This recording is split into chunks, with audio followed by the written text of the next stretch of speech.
Hello to all my foodies out there. We are back with our fourth recipe from Baking Yesteryear by B. Dylan Hollis. Today is the Food for the Gods, which was his favorite recipe from the 1900s. So I am excited to try this and see what I think about it. Before we get started, I do want to say that the cookies that I made last week, the cornflake macaroons, were better the next day. They weren't quite as sticky after they had cooled a bit. So I did like them better after a day or so.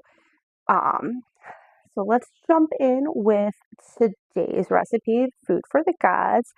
This is a torte, so we will be using our springform pan for this today. He did recommend using that to make it easier to get it out of the pan without breaking it, so that's what we're going to use.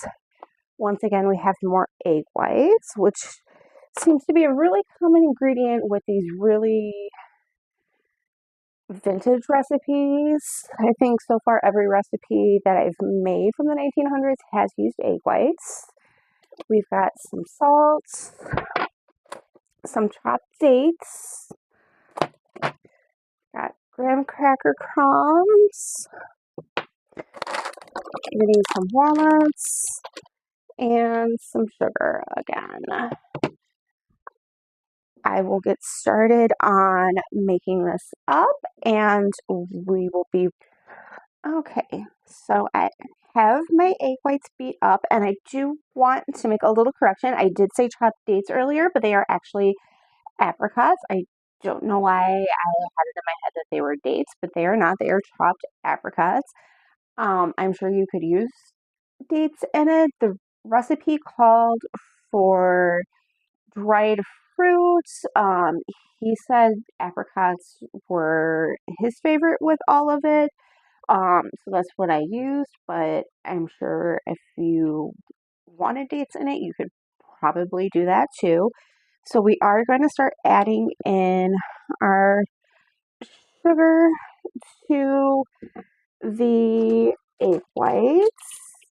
And he did say to add this in at a couple tablespoons at a time.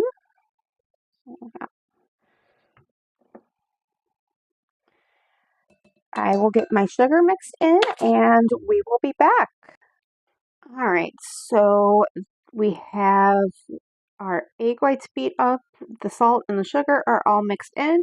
So now we're going to fold in the graham cracker crumbs.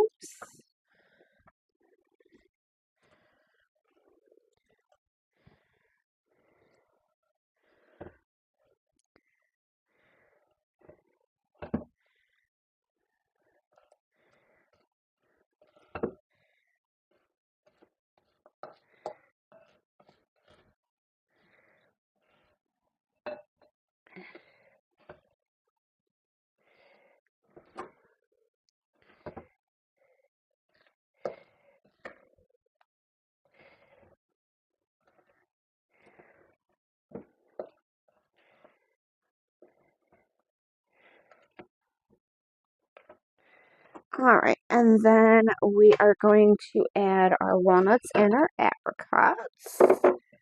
Actually got that right this time. Didn't say dates again. All right, so I'm going to get this mixed up and then we will put it in the pan and get it in the oven. Okay, so I have it in the pan all ready to go in the oven. I am going to pop it in. We are going to let it bake and let it cool and we will see how it is. I will be back with you after it's out of the oven. Okay, so I have my oven off. And the Food for the Gods is done baking, but it does need to sit in the oven for a little bit before I take it out. So we are going to do that. I have my timer set for when I can take it out of the oven. After that is done, I will be back with you guys and I will show you what it looks like. Okay, so I have taken this out of the oven. It still needs to cool a little bit before I take it out of the pan. but it's looking really good and I can't wait to try it. After it's cooled and I have taken it out of the pan, we will see what it looks like and I will let you know my thoughts on it. I'll be back in a bit. Okay, so this is cold and I have taken it out of the springform pan and I got a little excited and I cut myself a piece and realized that I forgot to show you guys. I do have my piece sitting over here. I have not tried it yet. It looks really good. I am very excited to try it. It did cut really easy. So let's see how this is. So I've given that a try. Um, it's okay.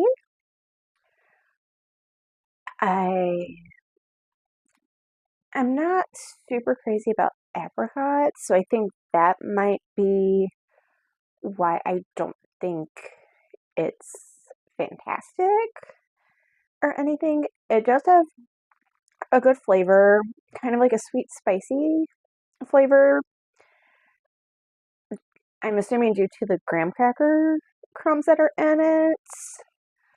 Um, I think I might like it better with raisins instead of the dried apricots because I do prefer them over apricots. Um, a dried cranberry might be good in it as well.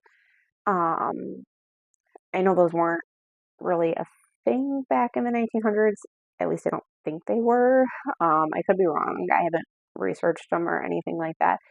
Um, but I know we do have them available today, and I do really enjoy them. If I make this again, I do think I would use raisins or dried cranberry in it instead of the apricots, just because I do prefer raisins over apricots. I'm not really that big into apricots, just in general. Overall, it's not bad. However, for me, I think this is my least favorite out of the three that I have made so far from the 1900s. I know that the author said that this was his favorite recipe from this decade. However, so far for me, that is not the case. I think so far out of the three that I have tried from the 1900s, the pecan dainties has been my favorites. But we still have some more recipes coming up from this decade. Next week is a spice cream cake, which I am really looking forward to try. I do really enjoy making cakes. Probably one of my favorite things to bake is cakes. Um, I have enjoyed making all the recipes so far. Just my personal preference as far as baking goes is I do like to bake cakes. I'm not big into decorating cakes. Like, I don't like making birthday cakes or wedding cakes or anything like that, but just the basic cakes to enjoy after a meal, I love. Um, I will frost my cakes. Usually they don't turn out pretty, so fair warning for next week that it might not look the best, but I am very excited to just try um, the spice cake next week and we will see how that is. Um, but yeah, this overall, the food for the gods is a good recipe. It was very simple to make. I did enjoy making it. It did turn out really well. I just, for me, I'm not crazy about the apricots in it, but that is what was recommended, so that is what I tried. Um, Usually, the first time I try making a recipe, I will follow the instructions for what they say to use, what they recommend using, and things like that. After that, I will sometimes make adaptations for my own personal taste, such as using raisins or trying the dried cranberries with this next time around, just to see if I do like that a little bit better. Um, but overall, I am happy with how it turned out. It was pretty good. So I will see you next week with the spice cream cake. Until then, good times, good food. Bye.